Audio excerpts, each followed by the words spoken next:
Hey y'all, welcome to episode 3 of Feed the Bean. I'm Andrew, your host, your Daddy Day Cuisine, and father of the bean.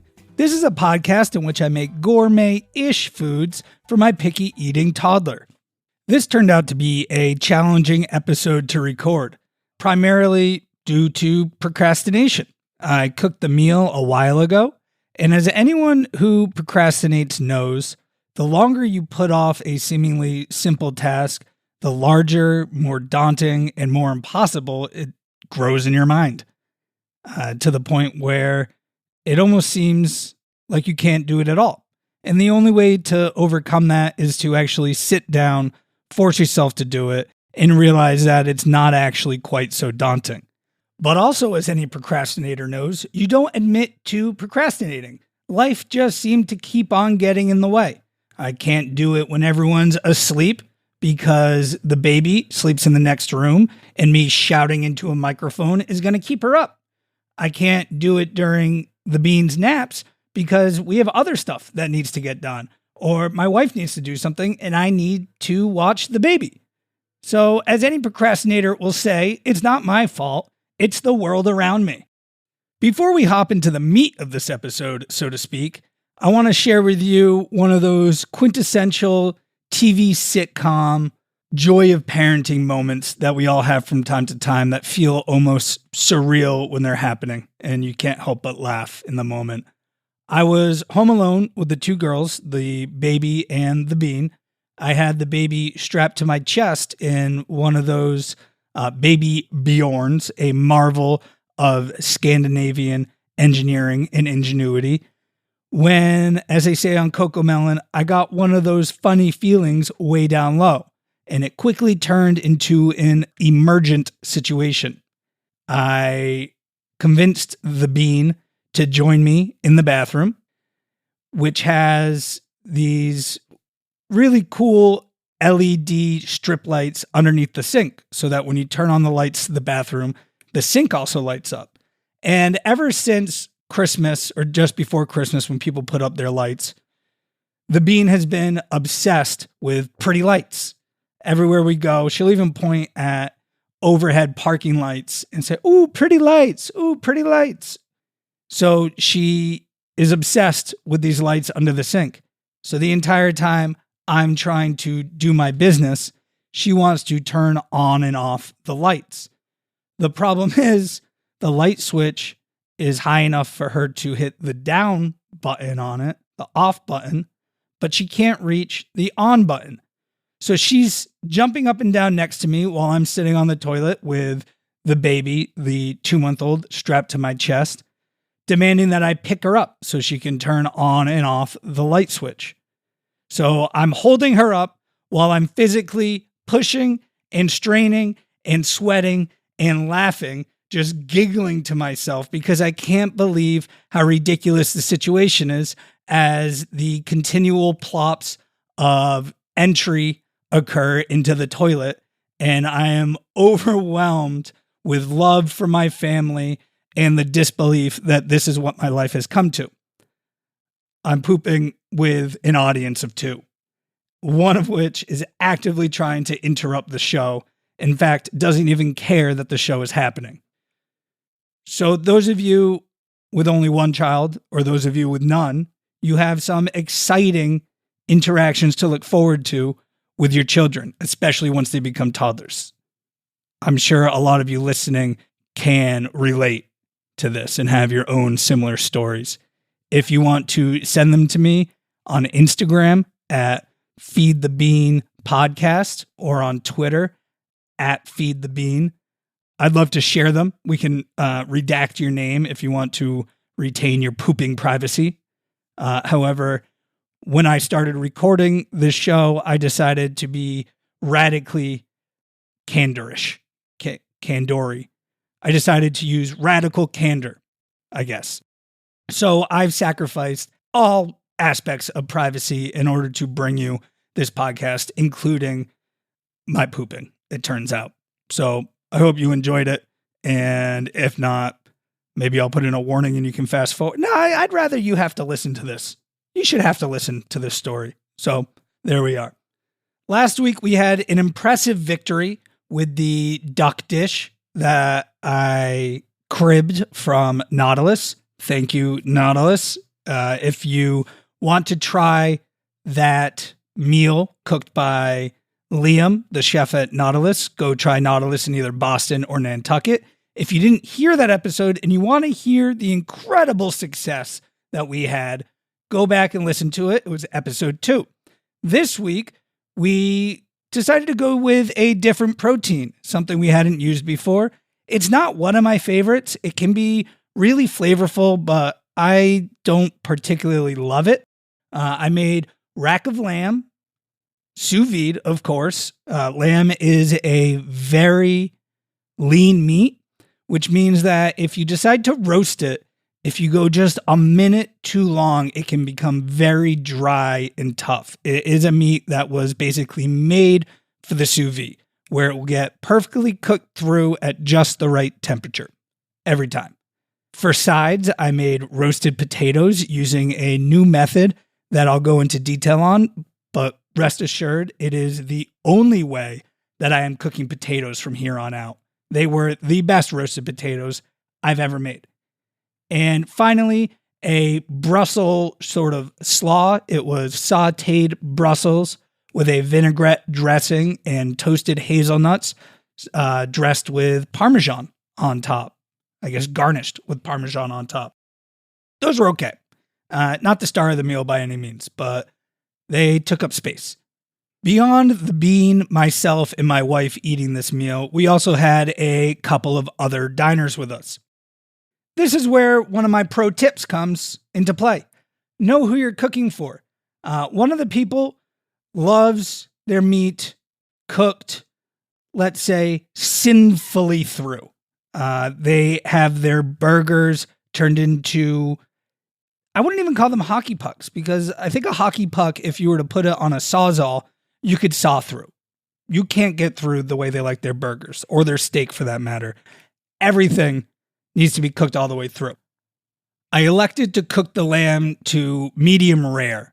I liked the way it looked. I liked the texture. I know my wife doesn't like super rare meat, so I thought medium rare would be a good compromise. Now, the person that loves to have their meat absolutely murdered, I knew going in, probably wouldn't be a big fan of the color, because even at medium rare, lamb comes out very dark. It looks, if it were beef, it would look totally uncooked. It would look raw. But that's just the color of lamb when you cook it to medium rare. I knew that she probably wouldn't enjoy the look of it or the taste, but I had my heart set on making a rack of lamb for the show, for the bean, for my wife, and for myself. If she didn't like it, there were plenty of sides that came out great. So there was that. I know in the past I've warned you against using Ziploc bags when you're sous videing, but because the rack of lamb has those protruding rib bones, I didn't feel comfortable putting it in a vacuum sealed bag and running it through the vacuum sealer, because I was worried that those bones would puncture through the bag, soak the meat, and ruin the dish. So this time I actually used a gallon Ziploc bag and used the water displacement method, where you put the meat in the bag, slowly lower it into the water, close the entire top aside from roughly 1 inch in one of the corners, and keep on dropping it until just that little bit is above the water, and then close it off. And you get a surprisingly thorough vacuum seal through that method. But before I vacuum sealed it, before I did the water displacement method, I had to season the meat. So what I did for this was I made actually a wet rub that it would cook in the bag. It was just some salt, some pepper, about 20 to 50 garlic cloves, some honey, some thyme, some champagne vinegar, which I didn't even know was a thing until I found it in the pantry, and some Dijon mustard. You mix it all together, thoroughly coat the meat, and then you vacuum seal it and you drop it in to your water bath, which I had set at 130 degrees, again, for medium rare lamb. The next step was prepping the potatoes while the lamb was in the sous vide bath. And this is where things got kind of off the rails. Well, technically, things got a little off the rails all the way back at the store once again. This is a recurring theme for me, and I think I might need to get a stinger to make this into a segment, Andrew's Supermarket Woes. But I was looking for russet potatoes, and I ended up getting baby reds, which are starchier. They don't crisp up as much, and they don't brown as much as russets. But with the baby reds, I found a workaround that actually yielded my favorite potatoes ever. But while we're on the topic of supermarkets or grocery stores, I do want to say I found the most amazing store ever. And this isn't sponsored. I don't have advertisers. I don't have anyone giving me any money. This is a money-losing endeavor. I'm hemorrhaging cash making this episode, making this show. It's Doris's Italian Market. It is incredible.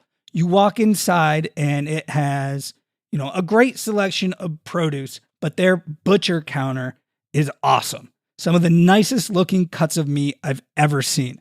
I wanted American rack of lamb, which is fattier, but they only had Australian, which turned out to be for the best. When I was looking for American, I didn't take into account that the sous vide doesn't get hot enough to actually render out fat. So for this, the leaner cut of meat was actually the right choice. So happy accident, I did the right thing, not intentionally, of course, backed my way into success as always. But walking through Doris's, they not only had all this great food, this great butcher counter, they had amazing prepared foods, and I was so tempted to get their marinated artichoke hearts. They also had a gelato and espresso shop right there inside the market. So of course I treated myself to a double espresso and vibrated the car all the way home. I don't even think I used any gas. I think it was just going off my own tremoring inertia as I traveled down the highway. I want to move to Florida solely so I can shop at Doris's all the time. Now the potatoes.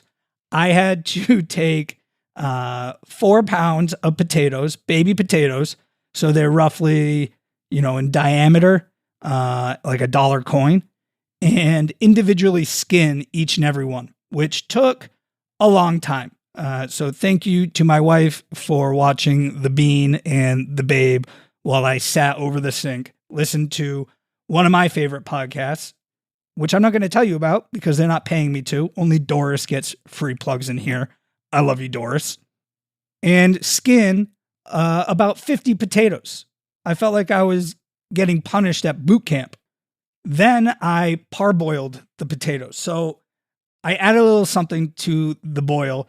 And this is the trick that I'm going to take with me for the rest of my life after this meal. You fill up a big pot of water and you pour in some salt and then baking powder. And what this does is it makes the water alkaline. And so it breaks down the potatoes and kind of turns the outer part into a slurry. And as you boil the potatoes, the starch seeps out, makes them a little softer on the interior. After you boil them, you take them out, you let them dry, you let the water evaporate out, you put them in a bowl, and you toss in some oil and some salt, some pepper, and you toss them in the bowl. So the potatoes are beating up on one another. And what that does is it turns the outside of the potatoes into this sort of mashed potato texture, which when you roast them gets really crispy. And it allows for sort of an even crispier than home fries sort of texture to them. And then you roast them for about 20 to 30 minutes without touching them. You pull them out and you flip them all over, rotate the pan around, put it back in for another 20 minutes until they're that perfect golden, crispy potato color. Pull them out, they're ready to go. And while I was doing this, I had meant to also make some honey mustard glazed carrots, but I totally forgot about them. And in a panic, as the rest of the food was coming out, I found a package of pre-made Brussels slaw thing.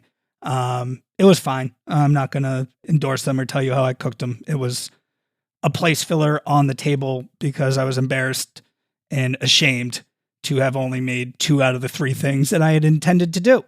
Scatterbrains. Once again, scatterbrains went out. Now, when the lamb was done, you take it out of the bag. You pat it dry. And it's very important when you take something out of the sous vide to make sure that it is totally dry if you want to put a sear on it. And the reason for that is when you put it on a smoking hot skillet, you want the heat, the energy transference from the pan to the meat to actually go onto the outer layer of the meat. If you have water or liquid on the outside of the meat, the first place that energy goes is into evaporating that off. And what it will do is it'll slowly raise the interior temperature of the meat without putting a sear on it. So if you sous vide to get to medium rare and then you put it onto the pan with liquid still on the outside, you'll actually cook it to medium before you get that sear on it. So you got to thoroughly pat it dry. And I seared it in butter and I basted it while it seared. I wish I had put a harder sear on it. It didn't have a thick enough crust, which can be one of the shortcomings of using a sous vide. You don't get a sear like you would if you were to pan sear it first and then put it in the oven, or sear it on a grill and then finish it in the oven. It's one of the trade-offs to having perfectly cooked meat is that your sear might not be as robust. So I wish I had done it a little bit longer and I was basting it as I went to keep it moist, to keep it flavorful. And it did add a little bit of flavor. And actually, while I did it, the butter browned. One of my favorite dishes is brown butter lobster, which now that I think about it, might be a perfect meal to make the bean at some point. But I accidentally browned the butter, and so it had that really nougaty scent to it and that rich flavor that browned butter gets, which was nice. So one of the other nice things about sous videing your meat is that you're left with all the cooked off juices in a bag. So my goal was to use the leftover lamb juices to make a roux to pour on top of the lamb. Unfortunately, it didn't cook out as much juice as I was hoping for. I supplemented it with 1/4 cup of chicken broth, bone broth, but that wasn't enough. It ended up cooking down to sort of a lamb flavored paste and was barely able to even drizzle any of it onto the meat. And it wasn't that noticeable. So if I was going back and doing it again, I would make sure I had a harder sear on the rack of lamb. And I would make sure that I used more chicken bone broth to supplement or augment the leftover lamb juices. It was a good thought, but poorly executed in this case. Now that we've covered the process, let's head to the dinner table to take a look at the results. Okay, here, take this potato and lick it. I want pink. You want the pink food? Yeah. Okay, try the pink food. Do you like it? Pink. You like the pink food? Yeah. Yeah? Yeah. You can bite it if you want. No. Okay. Just lick. Okay. All done? You didn't eat anything, Beanie. We're done. All done. Sid, these potatoes are like French fries. Yeah, they taste like French fries. Yeah. Do you want to lick that too? Can I show you? Lick it. Yeah. Should I lick it? Okay. All done. Okay. If you're all done, you're all done. Ouch. Couldn't even get her to the table. The bean had no interest in joining us for dinner. I don't know if it was the look of the food, her temperament at that point. She was really, really tired. She had been swimming for 3 hours before her nap and 3.5 hours after her nap, and it takes it out of her. She was wiped. It might have been that. It might have been the expectant look on my face, desperately pleading for her to sit down and join us and please just try one bite. But couldn't even get her to the table. Makes it hard to give a bean taste test review can't have any yucks if you didn't have a taste. Similarly, can't have any yums if you don't try a bite. Now, for me and the consensus at the table, aside from the individual who didn't appreciate that I didn't blacken the lamb all the way through, which, you know what, if that's how you take your meat, I don't really want your opinion anyways, to be honest. So the consensus was, it was super flavorful, it was tasty, but entirely unremarkable. We also felt that the lamb was surprisingly chewy, which isn't typically the texture you get when you sous vide. I sous vide it for 2 hours. Maybe I could have gone for longer to break down more of the proteins. I'm not sure because, it was an hour to 2.5 hour cook is normally what you do for a rack of lamb. So maybe it was just the cut, but I couldn't get the texture I was looking for. The flavor was great. One of the best parts about cooking sous vide is that when you put in the aromatics and your rubs, it actually cooks into the meat more than if you were to just rub it on the outside, throw it on a pan, throw it in the oven. It really lets it soak in to those muscle fibers. But the clear star of the show, again, were those potatoes. Best potatoes I've ever made, hands down. And that's including the sliced potatoes that I do on our oven stuffer chicken that is our wintertime every Friday meal. So would I make rack of lamb again? Maybe in a while when the memory from this relative failure fades and is not quite so painful when this wound has scabbed over. Will I make the potatoes again? Certainly. In fact, I plan to do so tonight. So that does it for this week's episode of Feed the Bean. Next week, I'm very excited. I plan on leaning into the Bean's love of grilled cheese and turning my kitchen into a Parisian cafe that might feed her just what she's looking for. So make sure you tune in to episode 4 for that. If you enjoyed this episode, please rate and review The Bean and myself on Apple Podcasts. We don't pay for any advertising here on Feed the Bean and rely solely on word of mouth. So please tell your friends and have them take a listen. If you get a listening party together with you and 3 friends, let me know and I'll record a personal intro just for you. All I ask in return is a picture from your listening party that I can share on social media. Speaking of social media, be sure to follow us on Twitter at Feed the Bean, all one word, to stay up to date on everything happening with the Bean and myself. You can also follow the podcast on Instagram at Feed the Bean Podcast to see pictures of our gourmet delectables. Thank you for listening, and until next time, I'm your Chef Daddy.